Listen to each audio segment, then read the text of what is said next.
Shalom, shalom. Shalom à tous.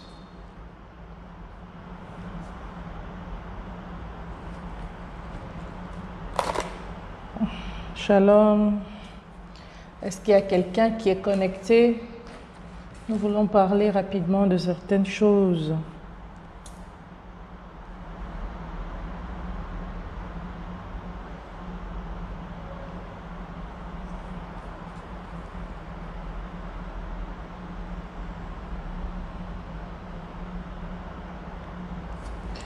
Nous voulons parler rapidement de quelque chose. Est-ce que quelqu'un est là?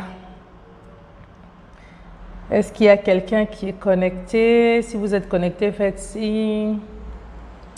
Que le Seigneur vous bénisse abondamment. Si vous êtes connecté, faites signe, faites signe, faites signe, faites signe.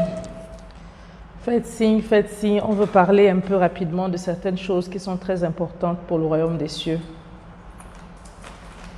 On veut parler absolument de certaines choses. Faites signe. Si vous êtes là, laissez un commentaire, que je puisse voir que vous êtes là, que je puisse vous répondre.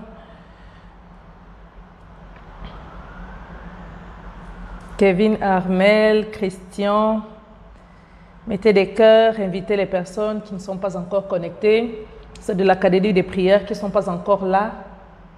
Invitez-les et dites-leur que le live va commencer. Nous voulons parler des choses très importantes.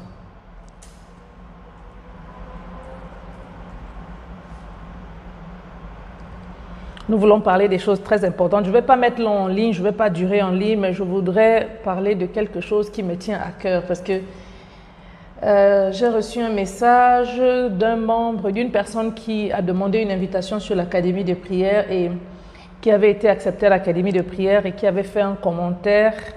Et je voudrais parler un peu de quelque chose qui en même temps tire sur le programme que nous avons actuellement. Mais je ne vais pas durer sur le live. Donc, s'il y a quelqu'un qui est là, invite les gens, partage parce que je vais parler.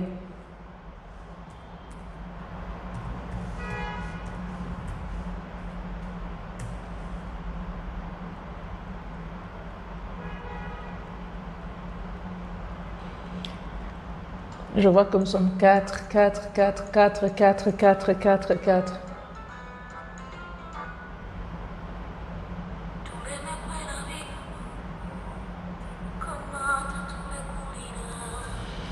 Invite quelqu'un, s'il te plaît, partage. Shalom, shalom pour ceux qui arrivent, que le Seigneur vous bénisse abondamment. Nous sommes là pour parler des choses du royaume et c'est très important. La connaissance doit augmenter. Nous devons connaître les choses de Dieu. Parce que je me rends compte que, shalom Guy Stéphane, je suis très contente de te voir en live. Que le Seigneur te bénisse. Invite quelqu'un, partage. Nous n'avons aucun droit sur la musique qui est jouée. Oui, invite quelqu'un, partage. Je vais parler de quelque chose qui est très important. Quelque chose qui est très important.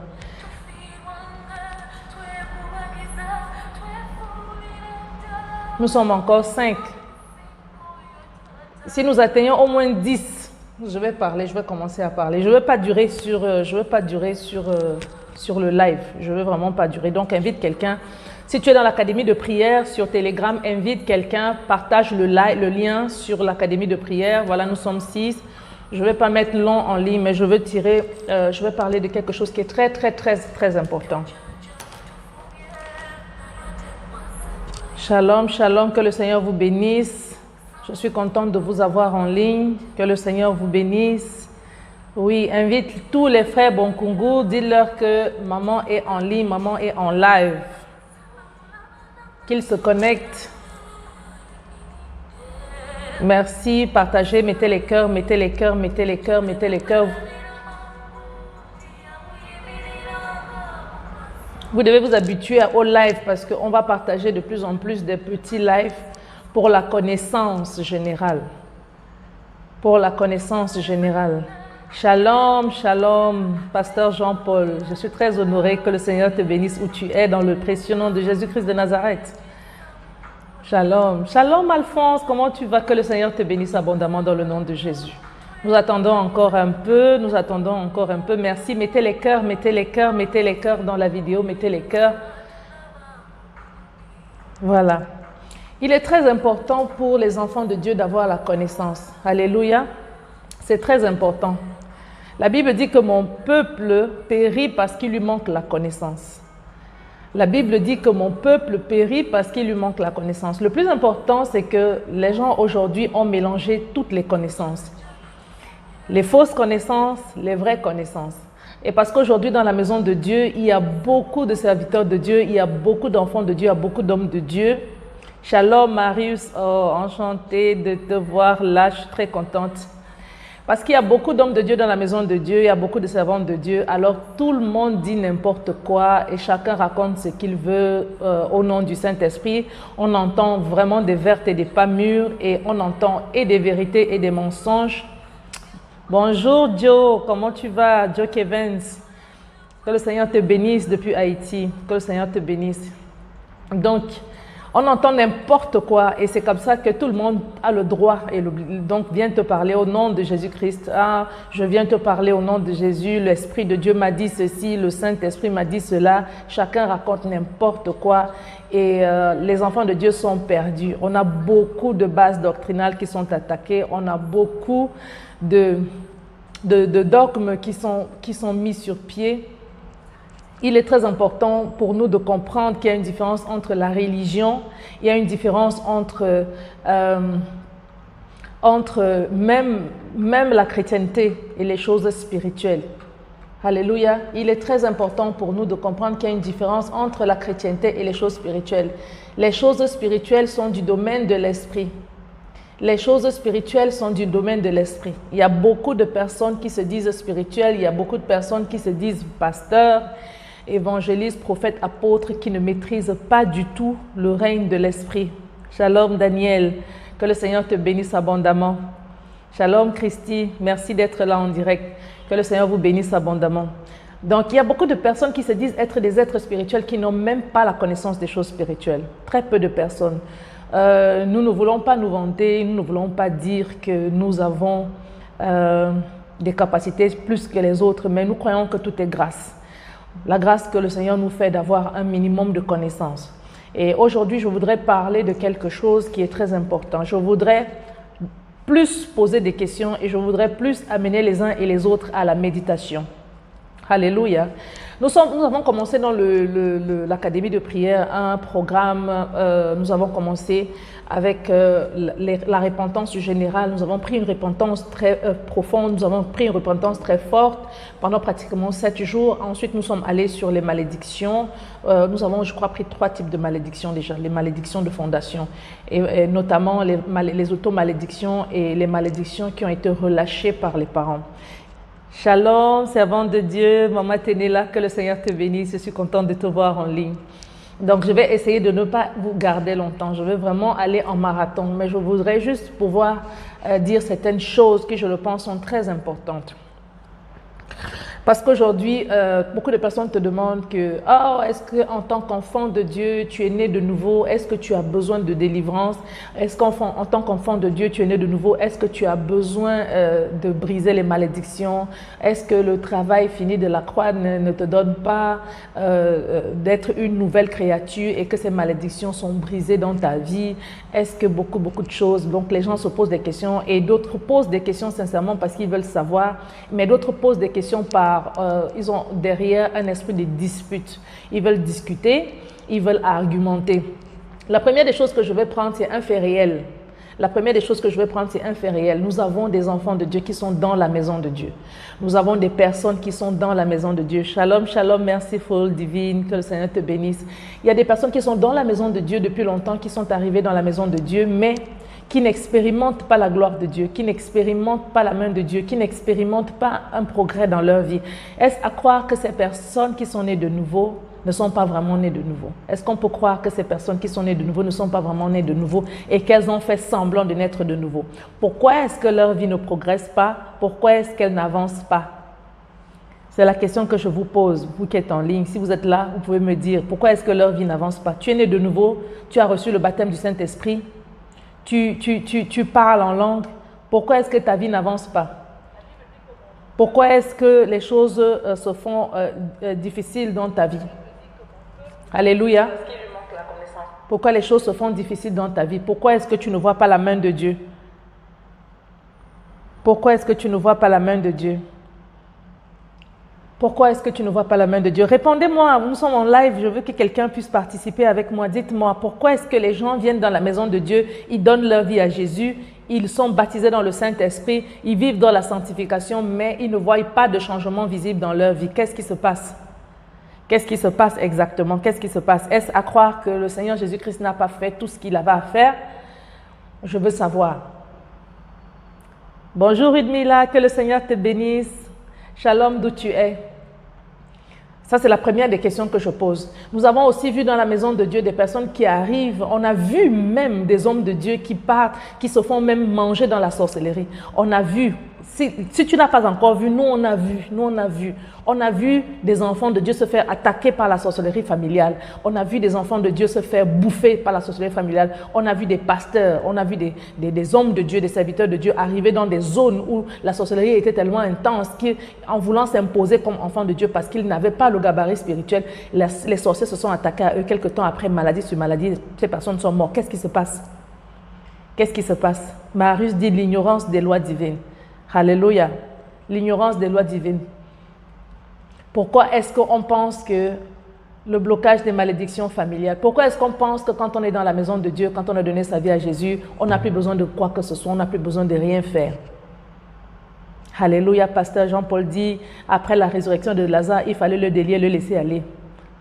Daniel dit, à mon humble avis, la plupart est théorie, plus théorique que pratique. Plus religieux que spirituel. Udmila dit le manque de délivrance et le manque de repentance réelle. Alléluia. Donc, je crois que nous sommes à peu près, nous rejoignons, peut-être que c'est la base, est un manque de la foi. Est-ce que tu penses, la Bible déclare que celui qui a la foi comme un grain de sénévé, Alphonse, la Bible dit que celui qui a la foi comme un grain de sénévé, il peut dire à cette montagne, ôte-toi de là, jette-toi dans la mer, et la montagne se ôte et se jette dans la mer. Ça veut dire que quelque part, si tu crois seulement que Jésus-Christ est capable de faire cela, ta foi a déjà dépassé le grain de sénévé. Et donc, par conséquent, tu es capable de dire, lève-toi et jette-toi dans la mer, et cela arrive. Alléluia. Ce n'est pas la foi en toi que tu peux le faire, mais c'est la foi en Dieu qui peut le faire. Tu crois que le Seigneur peut le faire. Alléluia. J'ai un passage très intéressant que je voudrais que nous puissions partager. Je voudrais que nous puissions partager. Ceux qui sont près de leur Bible ou près de leur téléphone, je voudrais que tu ouvres avec moi ce passage. Il est dans le livre de Hébreux, Hébreux 9, au verset, et presque tout d'après la loi, verset 22. Hébreux 9, verset 22. Si tu es avec moi dans ce live, tu vas écrire Hébreux 9, verset 22. Hébreux 9, verset 22. Alléluia. Pendant que nous cherchons ce passage, cherchons-le, je voudrais qu'on puisse le lire. Il y a une délivrance quand on lit la parole de Dieu.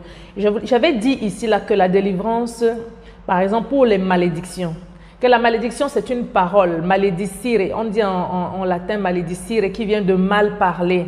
Et on a parlé du pouvoir de la langue, on a parlé du pouvoir, de l'importance de la langue dans le règne spirituel, du pouvoir, parce que la langue en réalité façonne, et la langue en réalité, c'est comme un pont, comme un pont qui a la capacité de relier le spirituel du physique et qui a la capacité de faire jaillir des choses depuis le spirituel vers le physique. La preuve, c'est que Dieu qui est esprit a dû parler. Il a dû parler pour que les choses se manifestent dans le monde physique. Il a dû dire que la lumière soit. Dieu pouvait penser que la lumière soit. Mais Dieu a dû dire, parce qu'il y a un passage, il y a un pont qu'il faut traverser entre le règne physique et le règne spirituel.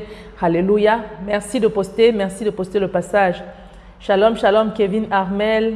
Shalom, merci de poster le passage.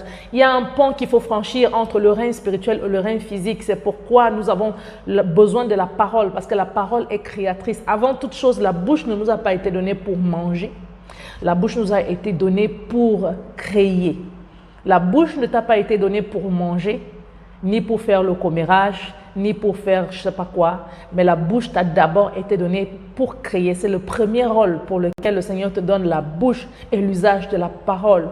C'est pour que tu puisses avoir la capacité de créer dans le monde physique par la puissance de la parole. Maintenant, il se passe quelque chose qui est plus fort que nous, c'est que les personnes ont les personnes en position d'autorité. Nous allons un peu entrer dans le sujet sur lequel nous allons travailler sur l'Académie de prière, les prières contre les malédictions des personnes en autorité. Peut-on réellement contrôler tout ce qu'on dit? Oui, j'ai appris, nous avons travaillé dessus dans l'école de formation, dans notre centre de formation, nous avons travaillé dessus. On peut toujours répéter les paroles malvenues. On peut détruire les paroles qu'on a répétées, les paroles qu'on a dites, qu'on ne voulait pas. Tu peux dire au nom de Jésus, je détruis cette parole que j'ai dite, je l'annule dans le nom de Jésus. Tu peux le détruire, tu peux annuler les paroles maléfiques que toi-même tu as prononcées. À l'instant où tu l'as dit, tu te rends compte que ça t'est échappé, tu peux l'effacer dans le règne spirituel, tu peux détruire. Mais le grand travail que tu as à faire, que nous avons tous à faire, c'est de contrôler ce que nous disons.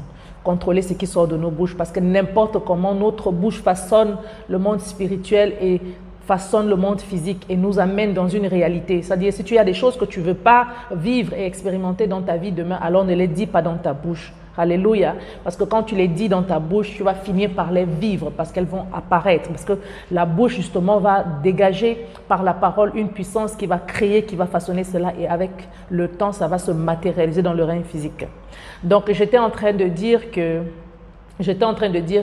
y a de la puissance dans la parole et quand cette parole est mise à la disposition des hommes physiques, des autorités spirituelles, elle a encore plus de puissance. Ce n'est pas par hasard que le roi Balak est allé chercher Balaam pour venir maudire Israël. C'est parce que Balaam était une personne en autorité spirituelle. Alors le pouvoir de la parole, lorsqu'il est mis dans les mains d'une personne en autorité spirituelle, a encore plus d'efficacité parce que cette personne a une certaine dimension spirituelle qui fait que les choses qu'il prononce, la parole qu'il prononce, a une autre importance. Alléluia, prend une autre dimension dans la création justement des vérités que la personne va déclarer. Alléluia. Donc, c'est vrai que les gens disent que oui, nous avons tous le Saint-Esprit. Mais le mal dans ces choses-là, dans la maison de Dieu, ce n'est pas que tous nous avons le Saint-Esprit, c'est que beaucoup aujourd'hui ne reconnaissent pas la place des aînés dans la foi. Tu dois avoir l'humilité de reconnaître que telle personne est spirituellement plus mature que moi et avoir l'humilité de te soumettre, je veux dire, de prendre ta place. Quand je dis te soumettre, ce n'est pas aller lui laver les vêtements ou lui laver les pieds, mais au moins tu dois reconnaître que, étant donné qu'elle a une autorité spirituelle au-dessus de ta vie, elle peut dire des choses qui peuvent t'influencer et elle peut faire des choses qui peuvent t'influencer. Alléluia. Nous n'avons pas cette humilité aujourd'hui dans le corps de Christ. Je rappelle quelque chose qui est très important, c'est que la croissance spirituelle ne travaille pas comme la croissance physique. La croissance spirituelle n'agit pas comme la croissance physique. Dans la croissance physique, les personnes qui sont nées avant toi ne seront jamais tes petits frères. Mais dans la croissance spirituelle, il est possible que tu arrives à dépasser tes leaders spirituels dans le gabarit spirituel. Il est possible. Nous le voyons très clairement avec David. David a atteint un gabarit spirituel qui a dépassé le gabarit spirituel de Saül. Et pourtant, les deux avaient le même profil spirituel. Les deux avaient le même père spirituel. Saül est venu au pouvoir avant David. Il est venu dans les affaires avant David. Il a reçu toute l'intronisation et tout ce qu'il fallait avant David. David est venu. Il a été intronisé après avoir été oint. Il fallait qu'il se rapproche du roi d'une manière ou d'une autre pour la formation par rapport à l'exercice de son ministère. Il s'est donc rapproché auprès de Saül, comme le Seigneur a réussi à l'introduire auprès de Saül. Et avec le temps, nous voyons que David a atteint un gabarit spirituel. Il nous a légué les psaumes, les Tehillah. Alléluia. Nous avons aujourd'hui les Tehillah de David que nous utilisons et que le peuple d'Israël utilise en grande majorité comme ses prières parce que le Seigneur a élevé les Tehillah de David au même niveau que la Torah. Alléluia. Donc, les choses spirituelles ne fonctionnent pas comme les choses physiques. Les choses dans le règne spirituel, il est possible que ton enfant spirituel atteigne un gabarit spirituel qui est au-dessus de toi. Cela ne veut pas dire que ton enfant spirituel doit te manquer de respect. Il va reconnaître que c'est toi qui l'as engendré ou que tu es son leader dans une certaine dimension. Mais il est aussi à toi de reconnaître que cet enfant est déjà plus élevé que toi. De la même manière qu'une mère peut accoucher un président de la République sans jamais devenir président de la République. Vous êtes d'accord avec moi? Une mère peut enfanter un président de la République ou un ministre sans jamais être ministre et président de la République. Une mère peut enfanter un multimilliardaire sans jamais avoir été multimilliardaire. L'enfant a dépassé le parent, mais l'enfant doit honorer le parent à cause de sa position de parent. Mais le parent sait très bien quels sont les attributs, les puissances, les pouvoirs, l'autorité de son fils. C'est comme ça que ça fonctionne. Alléluia. Alléluia. Mais au côté, parce qu'il y a le père spirituel, P-E-R-E, père comme père. Il y a aussi les pères spirituels, P-A-I-R-E. Ce sont des personnes qui sont presque dans la foi. Ce ne sont pas des personnes qui sont comme tes pères qui t'ont engendré, mais ce sont des personnes qui sont avec toi de ce nom. Il y a des possibilités que tu sois avec quelqu'un dans une marche spirituelle. Vous êtes même nés spirituellement le même jour et que quelque temps après, la personne a atteint des dimensions que toi, tu ne maîtrises plus. C'est de ton devoir de reconnaître dans la personne que cette personne est maturement spirituelle plus que toi. Oui, c'est aussi ça l'humilité. Amen. Donc le problème de la maison de Dieu, c'est qu'aujourd'hui, nous ne savons pas reconnaître qui sont les aînés, nous ne savons pas reconnaître qui sont les pères, nous ne savons pas reconnaître quelles sont les personnes qui ont le droit d'enseigner, nous ne savons pas reconnaître quelles sont les personnes qui peuvent enseigner et les autres prennent des notes. Nous ne connaissons pas qui est au-devant de nous. Alléluia. Il y a quelqu'un qui va te contacter, il va te dire que ce que tu dis là, je connais ça, j'étais déjà dedans. Il y a des personnes qui vont te contacter, ils vont te dire Dieu m'a parlé de devenir ton père spirituel. Toi, tu es né spirituellement, peut-être 28 ans, tu es dans le ministère peut-être depuis 15 ans, plus que la personne. Gabarit spirituel, la personne même ne peut pas te nourrir spirituellement. Mais il va venir, le Seigneur m'a parlé d'être ton père spirituel. Bref, les enfants dans la maison de Dieu aujourd'hui, il y a beaucoup de désordre. Il y a beaucoup de désordre, et beaucoup de désordre, beaucoup de désordre. Bref, c'était une parenthèse. J'étais en train de dire que le pouvoir de la parole dans les mains d'une autorité spirituelle peuvent être destructeurs. Et immensément destructeur. Nous avons dans la Bible, par exemple, l'exemple du prophète qui, quand il sortait de la montagne, il y a des enfants, je ne sais pas si c'est Élie ou Élisée, tapez-moi son nom là. Quand il descendait de la montagne, il y a des enfants qui sont venus se moquer de lui. Chauve, chauve, chauve. Je pense que c'est Élisée, hein. Chauve, chauve. Et il a dit qu'un ours sorte de la montagne, de la forêt et vous dévore. Et un ours est descendu et les a dévorés. Quelqu'un connaît cette histoire dans la Bible? Quelqu'un connaît cette histoire? Tu tapes le nom du prophète, tu connais l'histoire. Et si tu as trouvé le passage, tu tapes le nom du passage. Shalom, shalom, homme de Dieu. Shalom, prophète syriaque. Je suis content de te voir en live. Alléluia. J'étais en train de dire justement que la puissance de la parole dans la main d'un leader spirituel peut faire de grands dégâts. Élisée, la puissance de la parole dans la main d'un prophète peut faire des grands dégâts. Dans la main d'un homme spirituel peut faire des grands dégâts.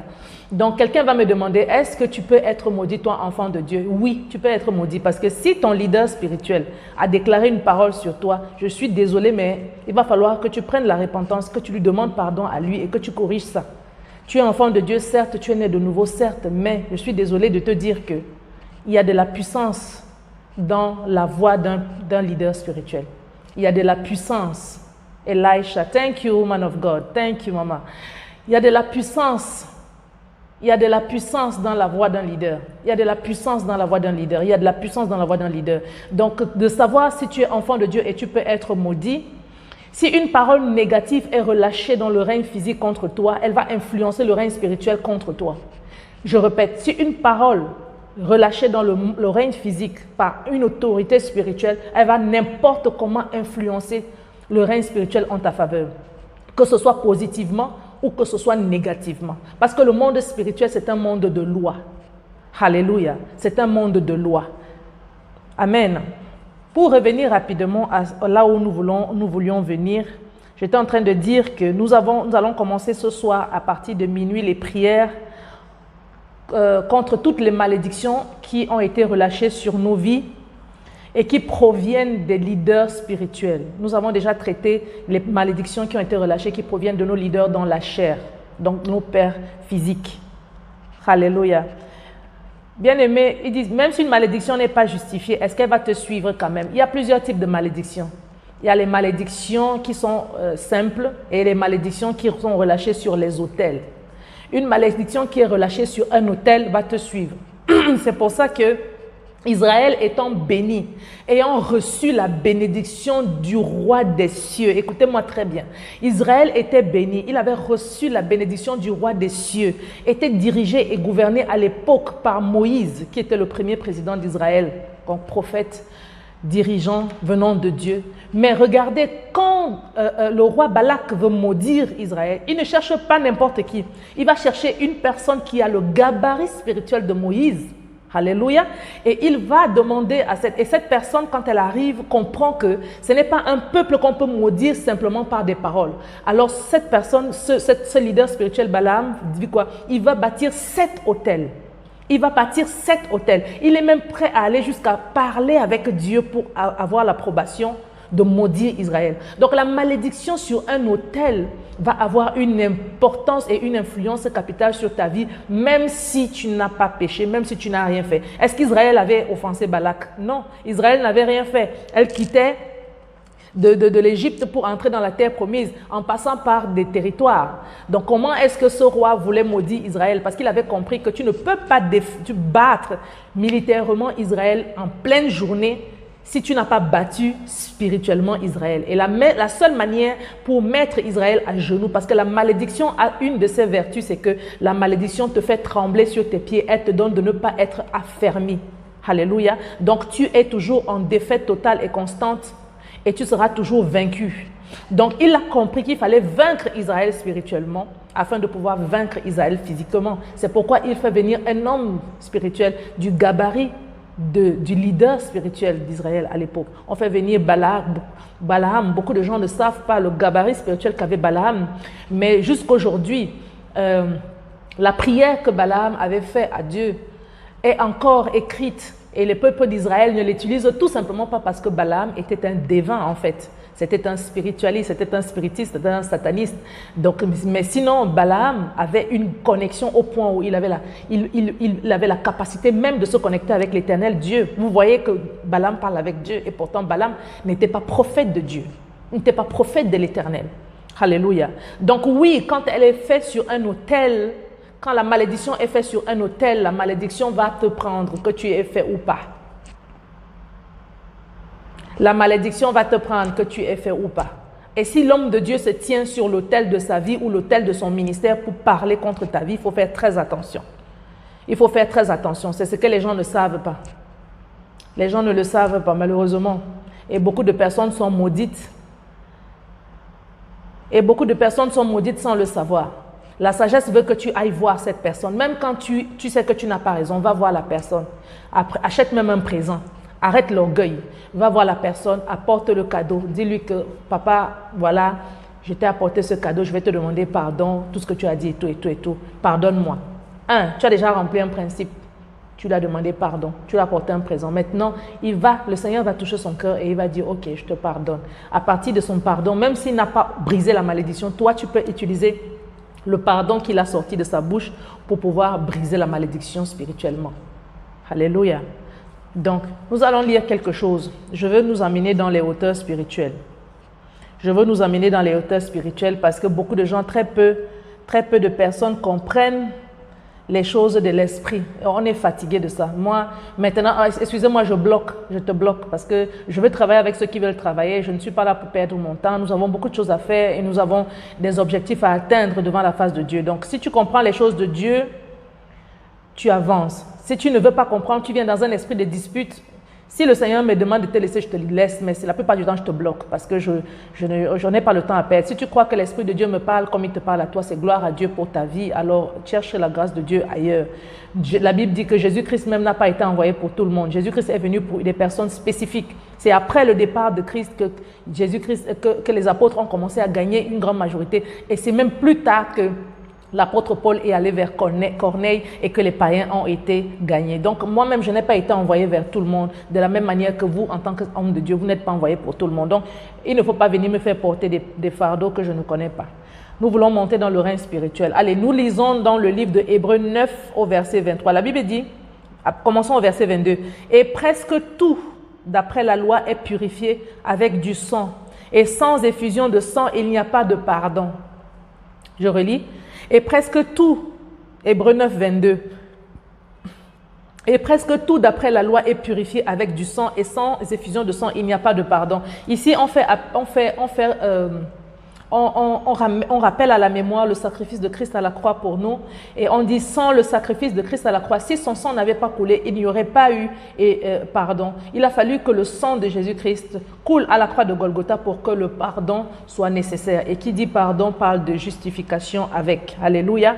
Donc, l'effusion de sang apporte le pardon. Nous notons qu'il y a le pardon ici. La Bible dit, il était donc nécessaire, puisque les images des choses qui sont dans les cieux devaient être purifiées.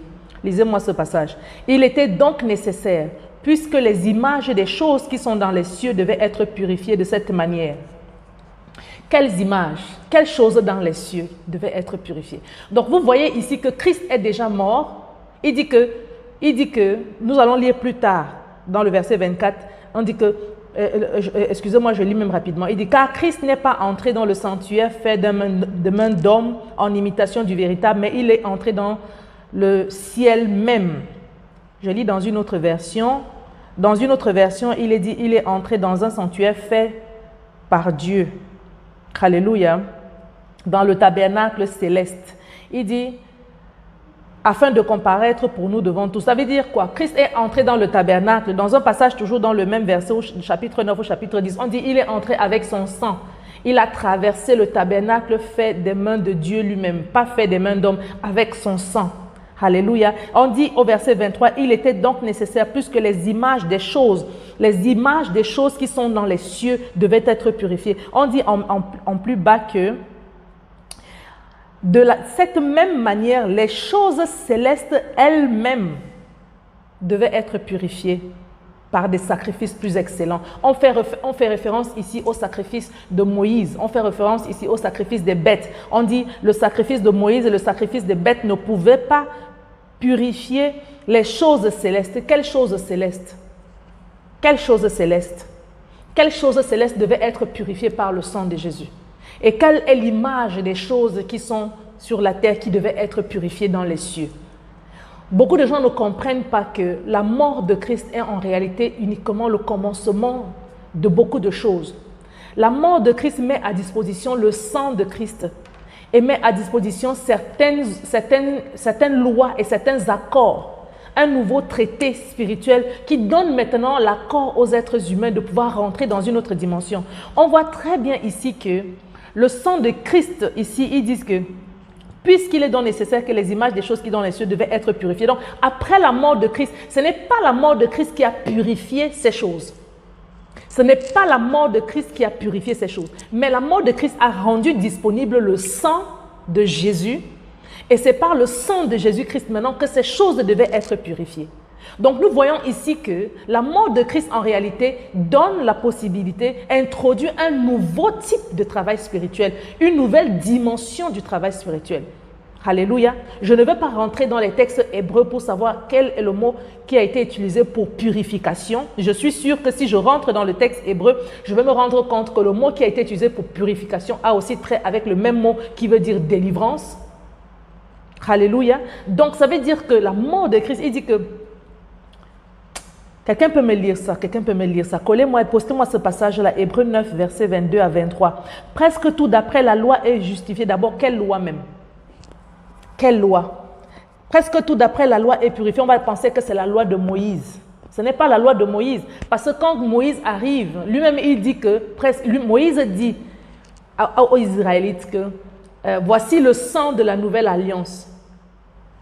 Et il dit presque tout d'après la loi est purifié par le sang. Ça veut dire que si Moïse le dit parce qu'il y avait déjà une loi avant Moïse qui intronisait justement la purification de toutes choses par le sang de Jésus-Christ, par le sang en général. Donc c'est le sang qui amène le droit à la purification. Shalom, shalom, ma fille, maman Ayati, maman Judith, maman Emmanuel. Que le Seigneur te bénisse.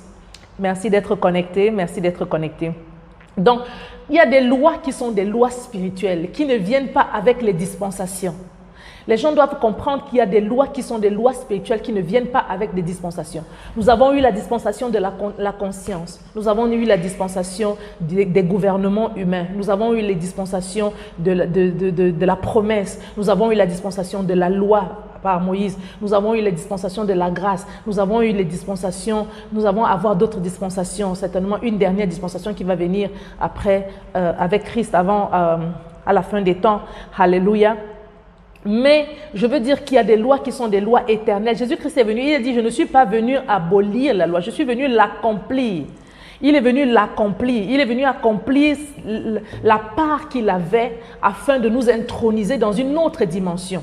Auparavant, avant la mort de Christ, il y avait une dimension qu'on ne pouvait pas atteindre. Il y avait une dimension dans le nettoyage des fondations, dans la restauration, dans la justification, dans la purification. Il y avait une certaine puissance qui n'était pas encore mise à disposition des enfants de Dieu. Aujourd'hui, tu peux aisément détruire la puissance de l'ennemi. Aujourd'hui, tu peux aisément nettoyer les fondations de ta vie. Aujourd'hui, tu peux aisément briser les alliances et les accords que tes ancêtres avaient faits avec des esprits maléfiques. Aujourd'hui, tu peux aisément t'amener toi-même à la délivrance de certaines choses. Ce qui n'était pas possible auparavant, avant la mort de Christ. Donc, la mort de Christ, en fait, nous rend disponible une certaine qualité et une certaine quantité de choses en matière de l'œuvre complète de Dieu dans nos vies. Ça rend disponible certaines choses. Alléluia.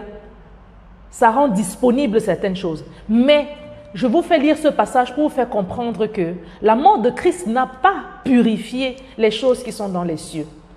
La mort de Christ n'a pas purifié, mais la mort de Christ a rendu accessible le sang de Christ qui était nécessaire pour la purification des choses qui sont dans les cieux. C'est après que Christ soit mort, la Bible le dit aisément dans le livre d'Hébreux, que Christ est rentré dans un tabernacle fait par Dieu lui-même, qui n'a pas été fait des mains d'homme, avec son sang. Et quand il est rentré dans le tabernacle, c'était pour la purification des choses célestes. La purification des choses célestes, la purification des images, des choses qui sont dans les cieux. Donc, il y avait des choses dans les cieux qu'il fallait purifier. Il y avait des choses célestes qu'il fallait purifier. Christ est entré avec son sang pour le purifier. De la même manière, il y a des choses terrestres qui doivent être purifiées. Il y a des choses terrestres qui doivent être délivrées. Et le sang de Christ est mis à disponibilité pour ça. La puissance de Dieu est mise à disponibilité pour ça. Alléluia. Mais si tu ne le fais pas, si tu ne purifies pas, le principal sacrificateur dans l'Ancien Testament, après avoir égorgé l'agneau qui devait être immolé, c'est-à-dire le jeune taureau, le jeune veau, il prenait le sang, il l'aspergeait. Donc, le fait qu'il avait égorgé l'agneau n'était pas la fin de l'exercice de son sacerdoce, n'était pas la fin de l'exercice des choses qu'il devait faire. Il fallait ensuite qu'il prenne maintenant le sang, qu'il fasse l'expiation des péchés et ensuite il fallait qu'il entre dans le lieu très saint. Donc vous voyez qu'il y a encore des choses qui doivent être faites malgré le fait que Christ soit déjà mort à la croix de Golgotha. Parce que beaucoup de personnes pensent que le fait que Christ soit mort à la croix de Golgotha, c'est la plénitude de toutes choses. C'est vrai, c'est un sacrifice immense qui a été fait parce que ça met à disposition la puissance, ça met à disposition l'Esprit de Dieu, ça met à disposition tous les actes légaux selon la loi spirituelle dont nous avons besoin pour réclamer notre délivrance. Ça nous donne tous les droits dans le règne spirituel. Mais il y a un travail spirituel qui doit être fait pour que tu partes, que chacun d'entre nous parte maintenant dans le règne de l'Esprit et dire, voilà, j'ai été délivré par le Seigneur Jésus-Christ. Voici l'acte que le Seigneur m'a donné. Alléluia. La Bible dit que la foi, on a traduit dans le livre d'Hébreux 11 que la foi est la ferme assurance des choses qu'on espère, une démonstration de celles qu'on ne voit pas. Mais quand tu traduis au mot à mot, en grec, il dit que la foi, c'est un certificat que Dieu te donne. Alléluia. C'est une garantie, il dit la warranty. C'est une garantie, c'est un certificat, c'est un acte notarié que Dieu te donne. Alléluia. Donc maintenant, quand tu as l'acte notarié et que tu as le sang de Jésus et que tu as toutes ces choses-là, c'est pour faire quelque chose. Ce n'est pas pour venir t'asseoir et de ne pas réclamer que l'intérieur de ta maison soit purifié. C'est de ne pas réclamer que les alliances de tes pères. Parce que si ton père a fait une alliance maléfique ou ton aïeux avait tissé une alliance avec le monde des ténèbres, par exemple, je ne sais pas quel, dans le spiritisme ou bien dans les esprits des eaux, cette alliance, parce que tu es venu dans cette famille, va descendre sur toi. Maintenant, il est de ton droit, une fois que tu as donné ta vie à Jésus-Christ, de dire à cette puissance de lâcher ta vie parce que toi, tu es déjà né de nouveau. C'est ça qu'on appelle la délivrance. C'est ça qu'on appelle le nettoyage de l'âme. De rappeler à Satan que toi, tu es déjà délivré et qu'au nom de Jésus, il doit plier ses bagages et sortir de ta vie et que certains esprits ne doivent plus te déranger dans tel ou tel domaine et tu dois réclamer cela, tu dois revendiquer cela parce que Satan ne va pas partir parce que tu as donné ta vie à Jésus. Satan ne va pas partir parce que tu as donné ta vie à Jésus. Satan n'est pas comme ça. Il va partir pourquoi? C'est toi de venir lui dire qu'au nom de Jésus, j'ai donné ma vie à Jésus. Voilà. À partir d'aujourd'hui, je m'engage et je t'ordonne au nom de Jésus de partir. Et ce n'est que là qu'il va plier ses bagages et partir. Il n'est jamais content de partir. Si un esprit, lorsqu'il est là, quand il sort, il part chercher cet esprit plus violent pour venir rentrer, c'est parce qu'il n'est pas content de partir. Alors vous pensez qu'il va se lever un matin parce que tu as fini de confesser Jésus-Christ, tu es parti. Tu as fini de confesser Jésus, tu es né de nouveau, ton esprit est régénéré, tu es racheté, tu es un avec Christ. Mais il y a encore un grand travail à faire dans ta vie. Ce n'est pas la fin de toute chose. Pourquoi est-ce que quand tu es né de nouveau, quand tu regardes autour de toi, est-ce que beaucoup de choses changent? Beaucoup de choses ne changent pas. C'est ton esprit qui est régénéré. Si tu meurs à l'instant, tu vas aller au ciel. Mais beaucoup de choses ne changent pas dans ta vie. La plupart des choses restent telles qu'elles étaient. Il y a un travail spirituel à faire. La preuve, toi-même, tu as besoin du renouvellement de l'intelligence. Tu as besoin d'avoir de la connaissance. Tu as besoin tu as besoin de t'exposer à la parole de Dieu. Tu as besoin d'être enseigné. Parce qu'il y a beaucoup de choses, même toi-même, qui ne changent pas. Beaucoup de manières, des habitudes qui ne partent pas. Est-ce que je mens? Si les habitudes qui sont les tiennes ne partent pas, pourquoi est-ce que les démons vont partir? Si les habitudes que toi-même tu as quand tu as donné ta vie à Jésus ont du mal à quitter, à partir, pourquoi est-ce que ce sont les démons qui vont partir? Il faut que toi-même tu sois renouvelé dans ton intelligence. De la même manière, tu dois exercer ton droit, le droit spirituel légal en demandant à telle chose de quitter ta vie, en priant pour telle chose.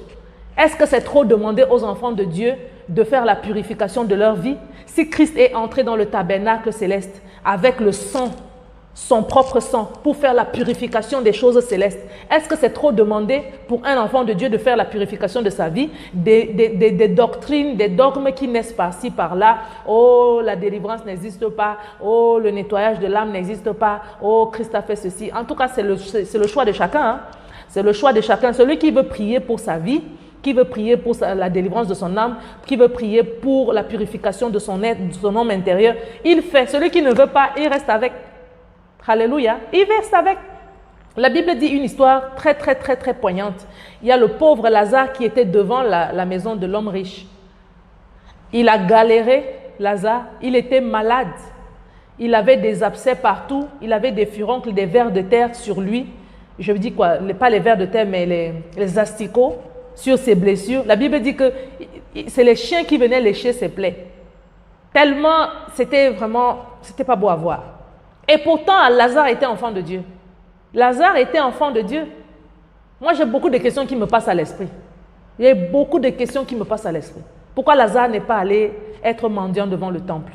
Pourquoi Lazare, malgré qu'il était enfant de Dieu, est demeuré dans la pauvreté? Vous allez me dire que non, c'était son destin d'être pauvre comme ça? Vous allez me dire que c'était son destin d'être pauvre ainsi, que c'était son destin d'être malade ainsi. Vous allez me dire que c'était son destin de manquer de pain. Le fait qu'on soit né de nouveau, ce n'est pas la finalité, mais c'est le commencement d'un processus. Alléluia, c'est de ça que je voulais parler ce soir. La nouvelle naissance, c'est le commencement d'un travail spirituel. C'est à toi de comprendre que tu dois être amené à la statue parfaite de Christ. Alléluia. Le Seigneur n'a pas voulu que lorsque nous naissions de nouveau, que nous retrouvions la stature d'Adam. Parce que Adam avait une stature, un gabarit spirituel. Alléluia. Adam avait une stature, un gabarit spirituel. Et lorsque Adam a chuté, nous sommes tombés très bas. Nous sommes devenus plus bas que tout ce qui existe dans la création. C'est pourquoi même les esprits des eaux menacent les gens. C'est pourquoi même les petits esprits des animaux de la forêt de jour menacent. Alléluia. Maintenant, qu'est-ce qu'il faut faire? Depuis que tu es venu à Jésus-Christ, il y a ce travail de croissance. Il faut grandir pour atteindre la statue parfaite de Christ. Parce que Christ est même au-delà de l'homme Adam. Alléluia. Il faut grandir pour atteindre la statue parfaite de Christ. Et pour atteindre la statue parfaite de Christ, il y a un travail qu'il faut faire au milieu. Il y a un travail qu'il faut faire au milieu entre là où tu étais avant, mettons ici, parce que là où tu étais tout bas avant, là où tu es tombé dans le péché, et là où tu dois atteindre en Christ. C'est un travail. C'est un grand travail. Ce n'est pas du jour au lendemain, tu te lèves, tu as donné ta vie à Jésus, tu es assis, tu dis oui, c'est bon, je suis arrivé. Tu n'es pas arrivé, mon frère. Ce n'est que le commencement. Tu dois faire beaucoup de choses. Il y a des choses dans ta vie qui doivent recevoir le feu de Dieu. Il y a des racines. Il y a des racines de la méchanceté dans ta vie qui doivent être consumées par le feu. Il y a des personnes ici dehors, leurs parents ont tellement versé le sang que leurs cœurs sont devenus tellement durs, insensibles aux personnes. Et tu les vois, ces gens-là, sans savoir ce qui leur arrive, ces personnes sont naturellement enclins à faire le mal, tellement méchants. Alléluia, tellement méchants. Et tu te demandes, mais qu'est-ce qui se passe? C'est parce que dans les fondations de ta vie, tu as hérité de certaines choses qui font que tu ne peux pas être toi-même. Il y a des choses qu'il faut aller brûler dans la fondation de ta vie. Il y a des choses que tu dois aller informer. Tu dois aller informer dans ta vie. Tu dois leur dire, moi j'ai donné ma vie à Jésus. C'est le temps de plier vos bagages et de partir. Alléluia. La nouvelle naissance, ce n'est que le commencement du processus. Ce n'est que le commencement du processus. La puissance est disponible, le sang de Jésus est disponible, le Saint-Esprit est disponible, toutes les armes spirituelles sont disponibles, les anges sont disponibles, mais c'est à toi d'en faire bon usage. Mais c'est à toi d'en faire bon usage. Ne pense pas que comme le problème du chrétien, c'est que tellement paresseux, comme Christ est venu, il est mort à la croix de Golgotha, il a déjà tout fait. Alors on aime bien ça, on va se coucher. Alors Jésus est déjà mort pour nous, on est arrivé, on n'a rien à faire, calas, on n'a rien à faire. Jésus est mort, c'est bon, comme il est mort, ça va. Bon, il n'a qu'à finir, il a déjà commencé, il va finir. Ce n'est pas ça, bien-aimé, ce n'est pas ça. Dieu a choisi de te mettre au travail, parce que quand tu allais pécher, ce n'est pas Dieu qui t'avait envoyé. Donc Jésus-Christ nous a restaurés dans l'homme spirituel. Maintenant, cette délivrance et cette restauration doit s'étendre à l'homme, à l'âme et au corps, à la dimension physique. Le salut sozo de Dieu qui est descendu dans notre homme spirituel, qui nous a régénérés, qui nous a restaurés avec Dieu, doit couler en nous et s'étendre dans tous les départements de notre vie. Ça doit être visible. Ça doit être visible dans la société. Ta manière de parler, on doit savoir que tu es né de nouveau. Ta manière de t'habiller doit refléter la gloire de Dieu. Ta manière d'agir, tes actes doivent prouver. Alléluia. Dans la société même, tes affaires doivent parler. Tes affaires doivent montrer que tu es né de nouveau. Si tu es homme d'affaires, on doit voir que tu es né de nouveau. Entrepreneur, on doit voir que tu es né de nouveau. Dans toutes choses, le salut de Dieu doit couler. Dans ta santé, le salut de Dieu doit couler. Dans toutes choses dans ta vie, le salut de Dieu doit couler. Et c'est ton travail. C'est ton travail avec le Saint-Esprit d'amener la dimension spirituelle de ce que tu as reçu par la nouvelle naissance dans la dimension physique. C'est ton travail de croître spirituellement et d'atteindre la statue parfaite de Christ. Vous croyez que ça a pris un jour à Paul de devenir comme il a été et d'influencer les générations jusqu'à aujourd'hui? La Bible dit que Paul est allé en Arabie, il a fait je ne sais pas combien d'années, 10 ans ou 15 ans là-bas, avant de revenir reprêcher l'évangile. Il y a une période dans sa vie où on n'entendait plus parler de lui. Pendant toute cette période, qu'est-ce qu'il faisait? Il cherchait la face de Dieu, il s'instruisait, il faisait un travail spirituel sur lui-même. Il dit qu'il prie tellement, il dit « Je rends grâce à Dieu de ce que je prie en langue plus que vous tous ». Il ne veut pas savoir le nombre d'heures par jour que vous priez. Mais il dit, je rends grâce à Dieu de ce que je prie en langue plus que vous tous. Ça veut dire qu'il avait certainement atteint une dimension où, même dans son esprit, pendant le sommeil, il priait en langue. C'est un travail, bien aimé. C'est un travail. Le problème des enfants de Dieu, c'est que nous sommes très paresseux. Nous sommes très paresseux. Les gens n'aiment pas prier. Quand il prie 1 heure, il a l'impression qu'il a tué. Les gens n'aiment pas honorer les serviteurs de Dieu. Les gens n'aiment pas payer leurs dîmes, leurs offrandes. Les gens n'aiment pas se sacrifier. Pour simple qu'on dit que non, en tant que servante de Dieu ou en tant qu'enfant de Dieu, tu dois arrêter de mettre les mèches. Ça devient toute une histoire de... Si on dit que non, il ne faut pas mettre les mini-jupes. Moi, on ne touche pas mes habits. Moi, on ne touche pas mes habits. Moi, mes habits, on ne touche pas mes habits. Faites vos choses là-bas, mais que ça n'arrive pas sur moi. Si on dit qu'en tant qu'enfant de Dieu, tu dois faire ceci. Non, vraiment, moi, toi quoi? C'est un travail. Si tu veux atteindre une certaine dimension spirituelle, il faut savoir que tu ne fais que commencer. Amen. Tu ne fais que commencer. Mettons-nous au travail et nous voulons voir la gloire de Dieu se manifester. Il y a beaucoup de choses dans ta fondation qui te réclament. Parce que tes parents, comme Adam, avaient pris l'engagement. Quand il a péché, voilà, il a entraîné toute l'humanité, non? Adam a péché. La Bible déclare que parce qu'Adam a péché une personne, le péché est entré dans l'humanité. Pourquoi tu penses que quand ton grand-père était en train de prendre l'alliance là, ça ne te concerne pas? Pourquoi tu as l'impression que ça ne te concerne pas? Ça te concerne. Jusqu'à ce que tu décides que tu arrêtes cette alliance. Et c'est un travail spirituel. C'est un travail spirituel que tu dis dans la prière qu'au nom de Jésus, je renonce à toute alliance maléfique que mes parents ont pris avant moi. Je me dédouane de cela. Seigneur, je te demande pardon, je renonce à cette alliance, je la brise dans le nom de Jésus, je me détache. Et tout ce que ça m'a volé, je récupère. Est-ce que c'est trop demandé de faire ça? Ce n'est pas trop demandé. Ton grand-père ou ton arrière-grand-père avait pris la peine de prendre des alliances, de tisser des alliances. Bien aimé, tous ceux qui sont nés après lui sont dans ces alliances-là.